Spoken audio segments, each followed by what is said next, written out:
আমি আগেই বুঝবার পারছিলাম যে তুই মরস না। কিন্তু এইটা বুঝবার পারি নাই যে তুই এই বোরকার নিচে আছিস। আমরা বাজারে গিয়েছিলাম, ওইখানে কুত্তু সবাই দেখে ফেলেছে। এখন তুমি পালাতে হবে দাদি, আমরা পালাতে হবে।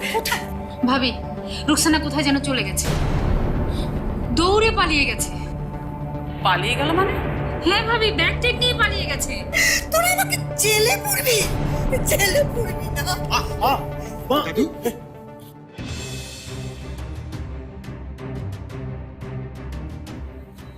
নামাও, এইখানে নামাও, নাও নামাও, নামাও।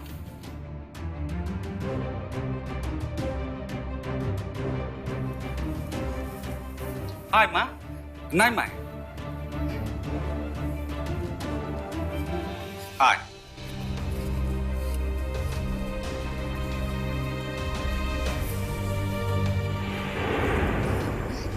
এইটা তুমি আমারে কোথায় আনলা আব্বা? এইটা সাবা মেম সাহেবের বাড়ি। চল মা, চল। এই যাও, তোমরা খায় লগা যাও, যাও। চল মা, চল।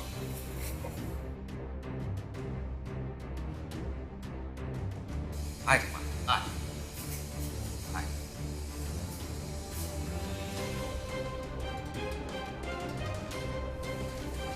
আব্বা, তুমি আমার এটা কোথায় নিয়ে আসলা? মারে, এর থেকে ভালো লুকানোর জায়গা কোথাও নাই। এইখানে কোথায় লুকাবো আব্বা? তুই তো জানিস রে মা, এটা অনেক বড় বাড়ি, এখানে মেলা মানুষ কাজ করে। তুই কাজ করবি, এখানে থাকবি। কিন্তু আব্বা, যদি কেউ দেখে ফেলে? না রে মা, কেউ দেখবি না। আমি ঠিক সময় মতো তোরে সোহেল সাহেবের কাছে পৌঁছাই দেব। কি বলছো তুমি? কেউ দেখবো না। তুই যেন কাউরে মুখ দেখাস না। আমি বলবো তোর নাম সালমা, তোর স্বামী তোরে তাড়াই দিয়েছে, তুই 2 বাচ্চার মা। এত বড় মিছে কথা বলবো? আল্লাহ পাপ দেবে না? না রে মা, ভালো কাজের জন্য আল্লাহ পাপ দেয় না। স্বামীর সাথে স্ত্রীর মিলন হবে, এতে পাপের কিসের? কিন্তু আব্বা, সাবাবার সাথে সোহেল সাহেবের বিয়ে হয়ে গেলে তখন আর আমাদের মিলন হবে কি করে? তখন কি সোহেল সাহেব আমারে মেনে নিবে? নেবে, নেবে রে মা, মেনে নেবে। আমি তোরে সোহেল সাহেবের কাছে সেই রূপে হাজির করবো। কোন রূপে? সেই রূপে রে মা, অধরা মাধুরী। আব্বা, মা, নে, নে রে মা, কথা কো, কথা কো মা।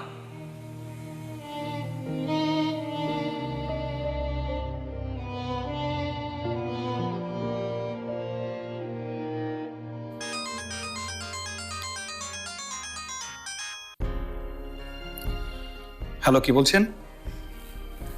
কেমন আছেন সোহেল সাহেব? কে? পালকি? এই কণ্ঠ আমি আগেও শুনেছি। তুমি কে বলছো? পালকি নাকি রুকসানা? তুমি কে বলছো বলো?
কিন্তু হ্যালো, কি রে মা, ফোন রাখলি যে?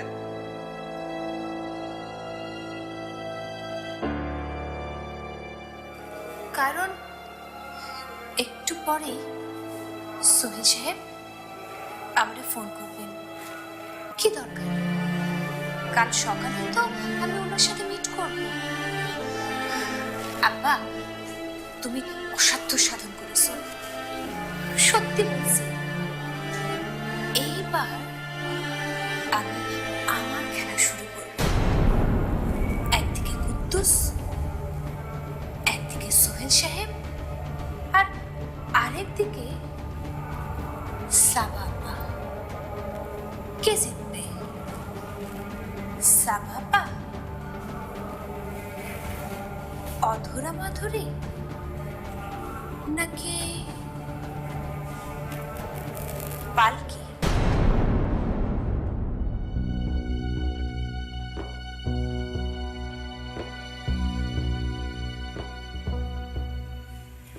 মারে, এত রাইতে আশরাফ সাহেবরে ডিস্টার্ব করাটা ঠিক হইব না। সকালবেলা তো সাহেবের লগে দেখা হইব। আজকের রাতটা পালকির মধ্যে কাটাই দিলে মা। ব্যাগটা মাথার নিচে নিয়ে শুয়ে পড়। যা মা।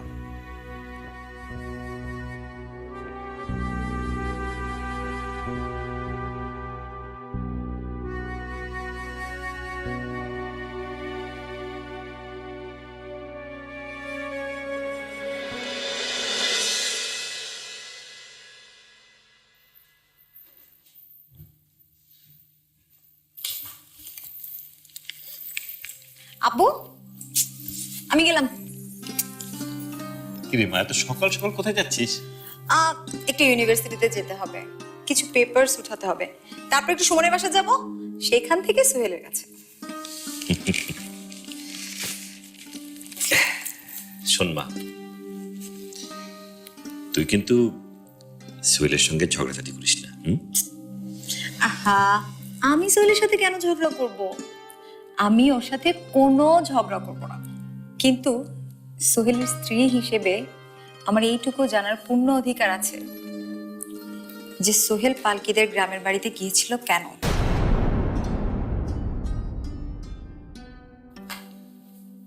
সাহেব। আব্দুল, তুমি?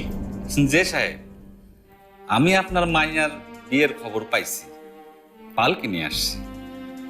পালকিতে খুব সুন্দর করে রং করছি। সাবা মেম সাহেব আমার পালকিতে বসলে একেবারে রাজরানীর মতো লাগবো। আমি নিজে কাঁধে কইরা সাবা মেম সাহেবকে বিয়ের আসরে নিয়ে যাব। এই শোনো, আব্দুলকে এক কাপ চা দাও। যে আমারে 2টা চা দিতে কই। 2 কাপ চা? যে আমার লগে গ্রাম থেকে আর একজন আসছে। ও আচ্ছা আচ্ছা, তুমি 2 কাপ চা দাও। আচ্ছা ঠিক আছে। আব্বু, তুমি যে এই সমস্ত মানুষদের কেন অ্যালাউ করো, আই ডোন্ট আন্ডারস্ট্যান্ড। বেকার ফালতু লোক, এরা তো দানও পাওয়ার যোগ্য না। আব্বা ম্যাম সাহেব, আপনি আমার মাইয়ার মতো। Shut up! তোমার মেয়ে হওয়ার কোনো ইচ্ছেই আমার নেই। আচ্ছা বলো তো, সোহেল তোমাদের গ্রামের বাড়িতে গিয়েছিল কেন? ও পালকিকে কেন খুঁজতে গিয়েছিল? পালকি তো মারা গেছে, তাহলে পালকিকে কেন খুঁজতে গিয়েছে? তিনি আপনার হবু স্বামী, তিনি কেন কোথায় গিয়েছিলেন সে খবর আমি কেমনে বলি আপনারে? তুমি খুব চালাক একটা মানুষ, খুব চতুর। চেহারাটা এমন করে রাখো যেন কিছুই জানো না। আহ সাবা, এসব কি হচ্ছে? ওরা গরিব মানুষ, এইসব বিয়ে টিয়েটি তো ওরা আসবে, টাকা পয়সা পায়, এইটুকুনি তো ওদের উপার্জন, আর এই উপার্জন দিয়েই ওদের সংসারের বিলাসিতা চলে। ঠিক বুঝছেন সাহেব, আমি গরিব মানুষ, পালকি চালা, এই টাকা দিয়ে আমার সংসার চলে বিলাসিতা। কিন্তু জানেন কি, যার মায়া মরছে তার বিলাসিতা মা নাই।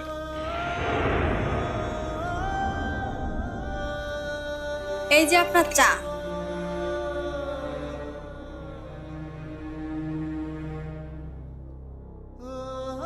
ধন্যবাদ সাহেব।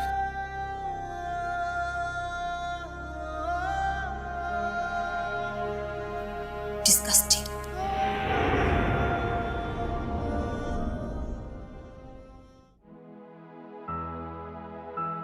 মা, পালকি ওঠ মা।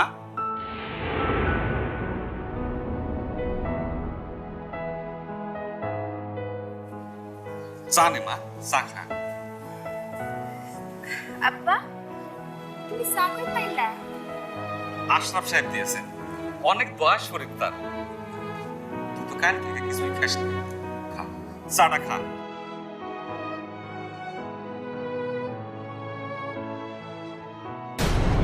মারে সাবা মেম সে বাসতেছে, মুখটা ঢাক। ধরো তো আব্বা। ঢাক, মুখটা ঢাক।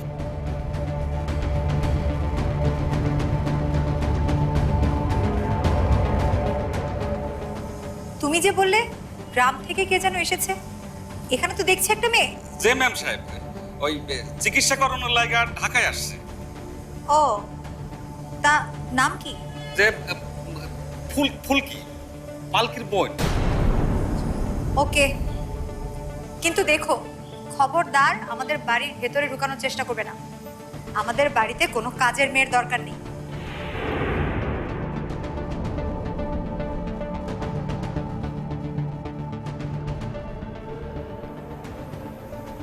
নে রে মা, চাটা খা।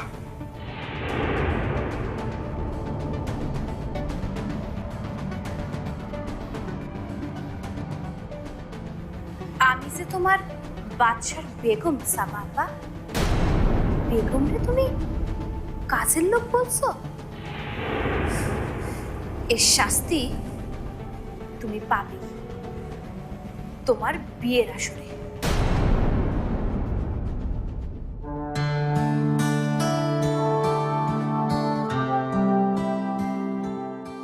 আয়েশাকে দেখেছো? ওকে তো কোথাও খুঁজে পাওয়া যাচ্ছে না। রান্নাঘরে দেখেছো? না তো। ওকে এখন কোথাও খুঁজে না পাওয়া গেলে রান্নাঘরে ঠিকই খুঁজে পাওয়া যাবে।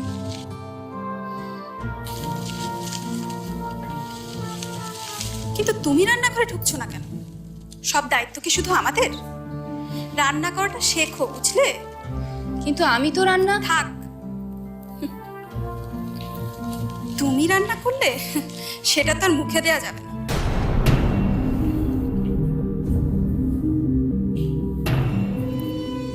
আচ্ছা, রোকসানা সম্পর্কে তুমি কিছু জানো? না, কেন?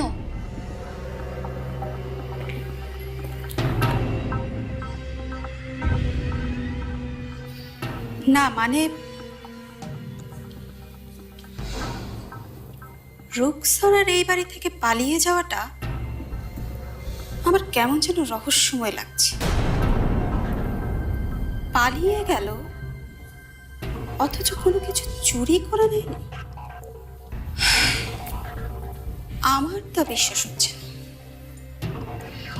হয়তো দেখবে কদিন পর দেখা যাবে ঠিকই বড় কোনো জিনিস চুরি করে পালিয়ে গেছে। পালিয়ে গেছে এটা তুমি এখনই কি করে ভাবছো? জরুরি কোনো কাজও তো থাকতে পারে। আর আল্লাহ না করুক মেয়েটার তো কোনো বিপদও হতে পারে। কি বিপদে পড়েছে তুমি জানো না? না না, আমি জানি না। কিন্তু আমার তো মনে হয় তুমি জানো। আমি জানি। হ্যাঁ, বলো কি জানো? আমি এইসবের কিচ্ছু জানি না। কিন্তু আমি জানি। তাহলে আমাকে কেন জিজ্ঞেস করছো? বিপদ হোক আর যাই হোক, তাই বলে কাউকে কিছু বলা যাবে না? যার সেবা করতে এসেছিল তাকেও তো কিছু বলে যায়নি। আমার তো ওকে খুব সন্দেহ হচ্ছে। কি সন্দেহ হচ্ছে? একটার সাথে একটার কোনো যোগসূত্র আছে। একটার সাথে একটা? কিসের যোগসূত্র? কুদ্দুসের সাথে ফোনে কথা হলো রুকসানার। আবার সোহেল পালকির খোঁজে তার গ্রামের বাড়ি গেল। আমার মনে হয় এই সব ঘটনার মূলে একটাই সূত্র, আর মাঝখান থেকে কেউ হয়তো কলকাঠি নাড়ছে। না না, আমার মনে হয় না রুকসানার সাথে এইসবের কোনো সম্পর্ক আছে। আর দাদি নিজেই তো এই বাড়িতে ওকে এনেছিল। দাদি ওর সম্পর্কে খুব ভালোভাবেই জানে। কিন্তু উনি তো এই ব্যাপারে কিছু বলতে পারলেন না, বরং জিজ্ঞেস করাতে অসুস্থতার ভান করলেন। কি বলছো এসব? অসুস্থতার ভান না, উনি সত্যি সত্যি অসুস্থ ছিল বলেই রুকসানাকে এই বাড়িতে আনা হয়েছিল। হয়তো কিছুদিন পরে রুকসানা আবারও এই বাড়িতে ফেরত আসবে। এই বাড়িতে রুকসানা ফিরে আসবে? এই বাড়িতে রুকসানার আর কোনো দিন জায়গা হবে না। পালকি, তোরে যখন আমি একবার পাইছি তখন বারবার আবার আমি তোরে পাব।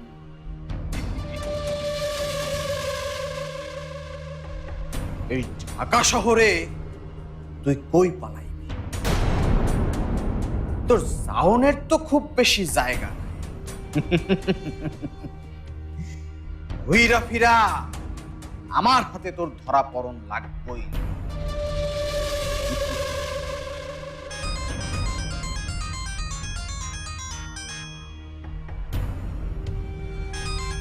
বেগমের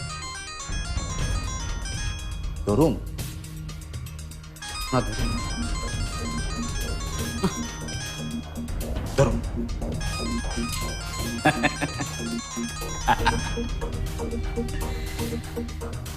কুদ্দুস মিয়া, একটু ভাইবা চিন্তা কাম করুন, একটু ভাইবা চিন্তা।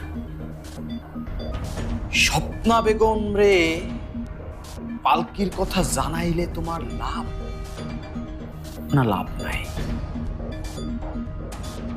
কুদ্দুস মিয়া, কুদ্দুস মিয়া, ও কুদ্দুস মিয়া,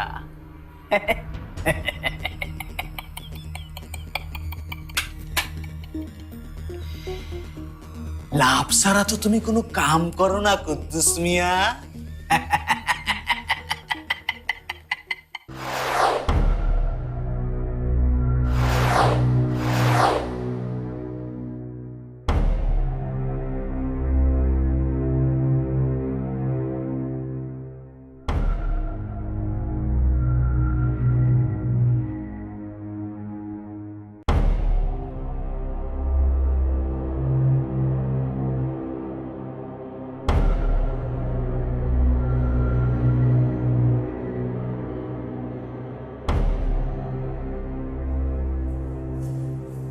আশ্চর্য, এখনই তো আসবে বলেছিল, আসলো না যে।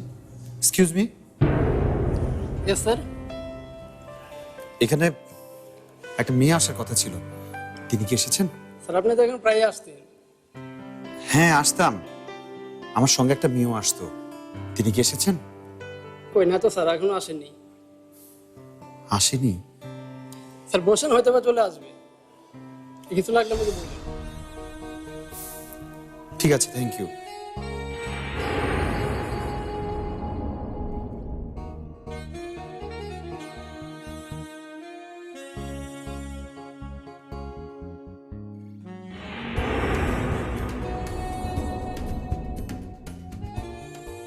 আপনার কফি।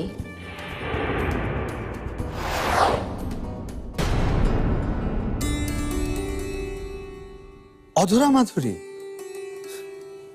এক রহস্যময়, যাকে দেখা যায় কিন্তু ছোঁয়া যায় না।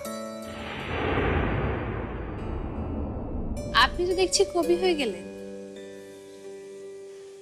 হ্যাঁ, কবি হয়ে গেছে। আমাকে কবি বানিয়েছে পরিস্থিতি, কিন্তু কথা সেটা না। এতদিন কোথায় ছিলেন বলুন তো? আমি, আমার একটু কাজ ছিল। কাজে? কোথায় ছিলেন? বাইরে, দেশের বাইরে গিয়েছিলাম। ও আচ্ছা আচ্ছা। আচ্ছা, আপনার খবর কি?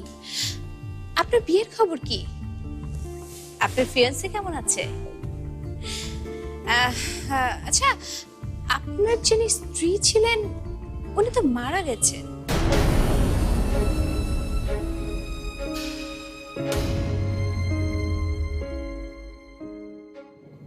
কি জানি, আজকাল কেন যেন মনে হয় ও মরেনি, ও হয়তো বেঁচে আছে। ও তাই নাকি? হ্যাঁ তাই। আচ্ছা, সে যদি কখন আপনার সামনে আসে তাহলে কি আপনি তাকে চিনতে পারবেন?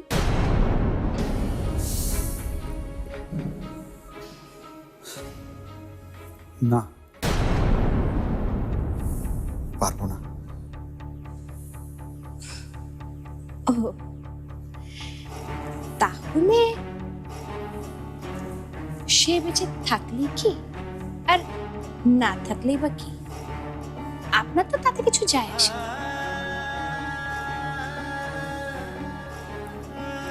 সেটা বলতে পারবো না। তবে ইদানিং কেন যেন মনে হয় পালকির মুখটা দেখলে হয়তো ভালোই করতাম, অন্তত পক্ষে জানতে পারতাম আমি কার সঙ্গে কিছুদিন ঘর করলাম। ঘর ঘর আর করলেন কোথায়? যা করলেন সব তো বাইরে করলেন। একদিকে সাবা নামের সেই মেয়ে, আর আরেকদিকে আমি অধরা। মিস্টার সোহেল, একটা কথা মাথায় রাখবেন, নিজের মনকে পুকুরের মতো শান্ত করুন, ঝর্ণার মতো উচ্ছল করবেন না, তাহলে কোথাও ঠাঁই পাবেন না, কোথাও নোংর করতে পারবেন না। Whatever, যে কারণে আপনার কাছে আসা। হ্যাঁ বলুন। সামনে আমার একটা বড় শো আছে, সেখানে আপনাকে ইনভাইট করা হবে, সাথে আপনার বাবা মাকেও ইনভাইট করা হবে। বাহ, দ্যাটস গ্রেট। সো কবে আপনার শো? 18 তারিখ। 18 তারিখ? কি হলো? না, ইয়ে মানে 18 তারিখ তো আমার বিয়ে, আর তাই আমার পক্ষে আপনার প্রোগ্রামে যাওয়া সম্ভব হচ্ছে না। No no, it's okay, better luck next time. ঠিক আছে। আচ্ছা, আমি আসি তাহলে। আপনি ভালো থাকবেন, কথা বাড়ি আর কি হবে। ওকে। পালকি,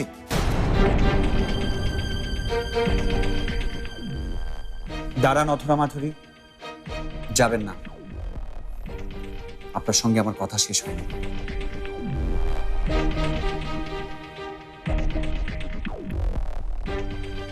আমি পালকির নাম ধরে ডাকলাম, আপনি থমকে দাঁড়ালেন যে? কারণ নিজের নাম ধরে যদি অন্য কেউ না ডাকে তার তো দাঁড়ানোর কথাই না। আপনি দাঁড়ালেন যে?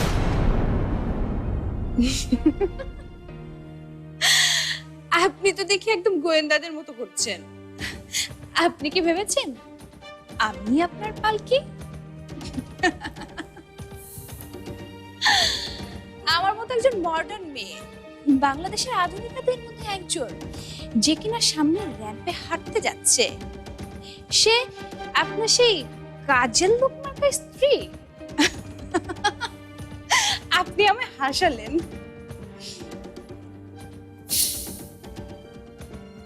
কিন্তু হঠাৎ মিট করতে এলেন কেন? ওই যে বললাম ইনভাইট করতে, কিন্তু আনফরচুনেটলি আপনি তো আসতে পারছেন না। আপনার বিবাহিত জীবন সুখী হোক, সেই শুভেচ্ছা জানাই। Best of luck.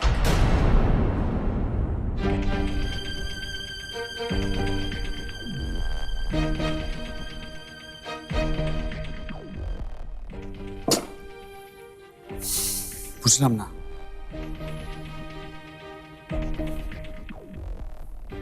মেয়েটা আমাকে সত্যি কথা বলে গেল, নাকি আমার চোখে ধুলো দিয়ে গেল?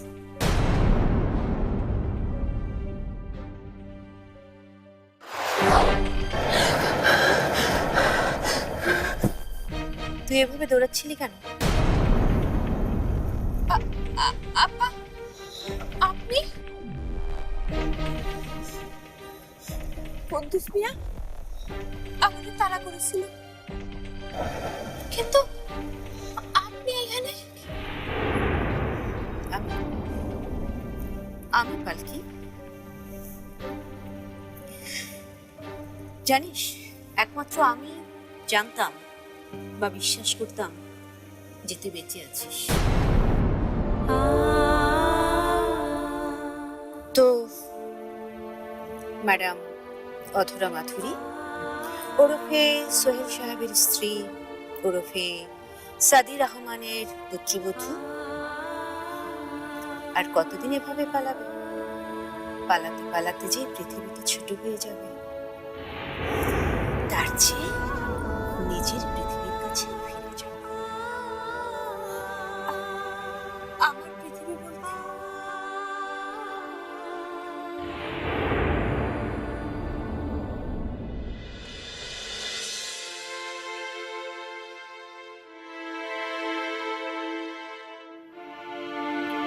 সোহেলের কাছে যাবে। সোহেলের কাছে গিয়ে পরিষ্কার দাঁড়িয়ে বলবি, আমি পালকি। চোখে চোখ রেখে বলুন তো, কোন দিক থেকে আমি অনুপযুক্ত? যদি সোহেল তোকে রিফিউজ করে দেয়, তাহলে সঙ্গে সঙ্গে পোশাক পাল্টে এসে আবার বলবি, আমি অধরা মাথুরী। কোন দিক থেকে আমি অনুপযুক্ত? বিশ্বাস কর পালকি, একজন অধরা মাধুরী বা একজন পালকি সোহেলের মাথা থেকে সাভার নামের ভূতটি সরিয়ে দেবার জন্য যথেষ্ট। আমি তোকে দায়িত্ব নিয়ে বলছি, সোহেল সাভাকে ভালোবাসে না, সোহেল ভালোবাসে তোকে। তুই কেন দেরি করছিস? আশাপা, আপনি আমার বড়, আমার গুরুজন, কিন্তু কি জানেন, প্রত্যেকটা জিনিসের একটা নিজস্ব অভিমুখ আছে, একটা দৃষ্টিকোণ আছে। আমার প্রেমটাই আমি একটা মানুষকে দেখে ভালোবেসেছি, কিন্তু সেই মানুষটা আমাদের না দেখে অনুভব করেছে। সেই অনুভবটার সাথে যদি এই অনুভবটা না মিলে, মানে যে মানুষটা আমরা অনুভব করেছে, মানে যে মানুষটা আমার প্রতি দুর্বল, সে মানুষটা আমাদের দেখার পর যদি বলে যে না না, এ আমার সে কল্পনার মানবী না, কল্পনার মানবীর সাথে এর চেহারার কোনো মিল নেই, কোনো সাদৃশ্য নেই, তখন হায় রে বাংলাদেশের মেয়ে, ভালোবাসা হারাবার ভয়ে ভয়ে সমস্ত ভালোবাসাটাই হারিয়ে বসে থাকবে। কিন্তু সাবা যখন তোর সামনে দিয়ে পালকি করে বিয়ে করতে চলে যাবে, বিয়ে করে যখন সোহেলের বাড়ি চলে যাবে, তখন তুই কি করবি? যা আমার কপালে নেই তা আমার কপালে নেই, কিন্তু সোহেল সাহেব আমার কপালে আছে। কি করে বুঝলি? এই যে কুদ্দুস মিয়া আমারে তাড়া করছিল, আমি কুকুরের মতো পালাচ্ছিলাম, তখন আপনি গাড়ির দরজা খুলে আমারে তুলে নিলেন, এক মূর্তিমান উদ্ধারকারী হয়ে আপনি আমারে আশ্রয় দিলেন। তোকে আশ্রয় দেব না তো কাকে আশ্রয় দেব?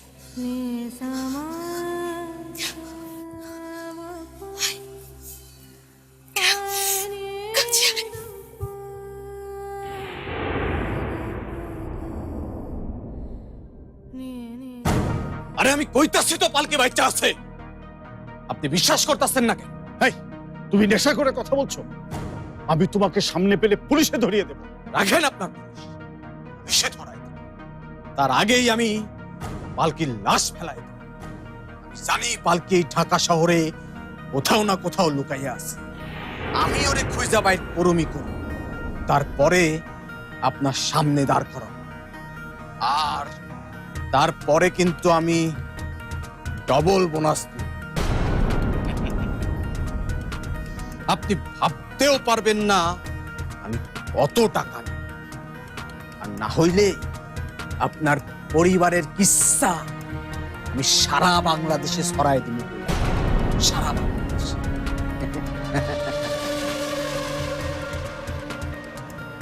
Hello hello hello hello hello uncle, ও সাবা এসো। আপনি কার সাথে কথা বলছিলেন? আর কাকেই বা বলছিলেন যে পালকি বেঁচে নেই? আর বলো না, একটা পাগল। পাগল কে? ওই যে কুদ্দুস, পালকির স্বামী। কি বলে? ও বলছে পালকি এখনো বেঁচে আছে। আর আপনার ছেলে কি বলে? আমার ছেলে? আমার ছেলে কি বলে সেটা তো ইম্পর্টেন্ট না। Important uncle, important. ওইদিকে কুদ্দুস দাবি করে কুদ্দুস পালকির স্বামী, আর এখানে সোহেল, সোহেল পালকির স্বামী হিসেবে পরিচিত। এখন দুই স্বামীর বক্তব্য কিন্তু এক। না না না না, সোহেল বিশ্বাস করে না যে পালকি বেঁচে আছে। তাহলে কেন সোহেল পালকির গ্রামে গেল? সেটা আমি জানি না তো।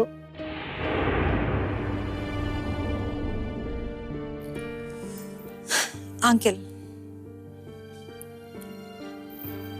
সেটা জানতেই আমি এসেছি। সোহেল কোথায়? সোহেল, সোহেল কোথায় যেন বেরিয়ে গেল। কোথায় বেরিয়ে গেল?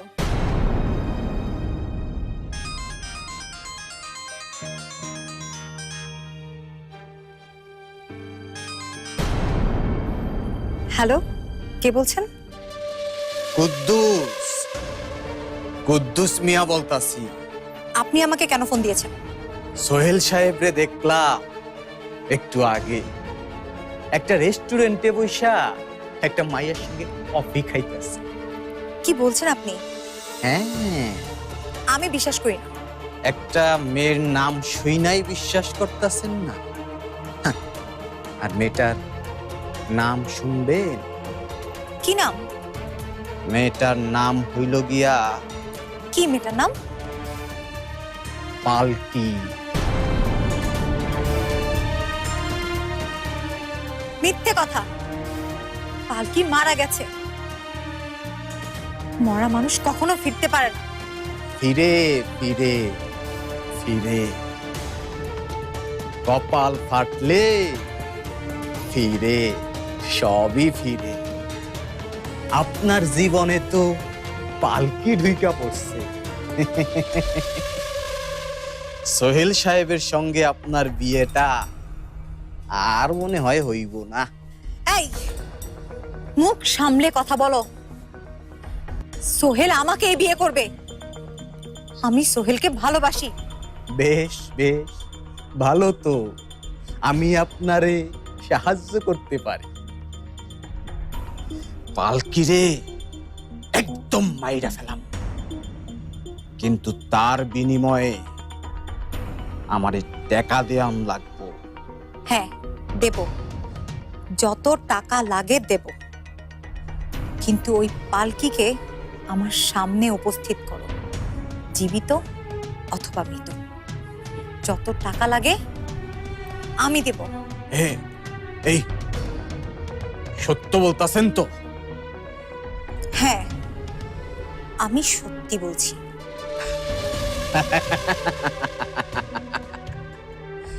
পালকি, এইবার তুই শেষ।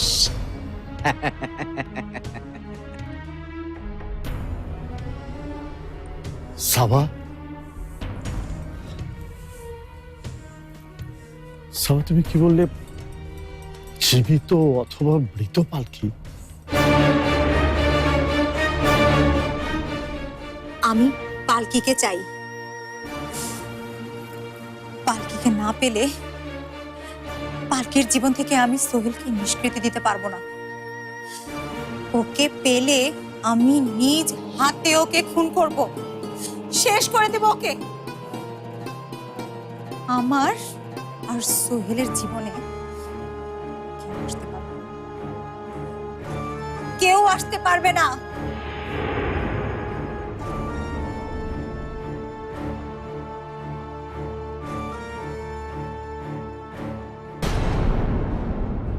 তুমি যে অপরাধ করেছো তার শাস্তি তোমাকে পেতেই হবে।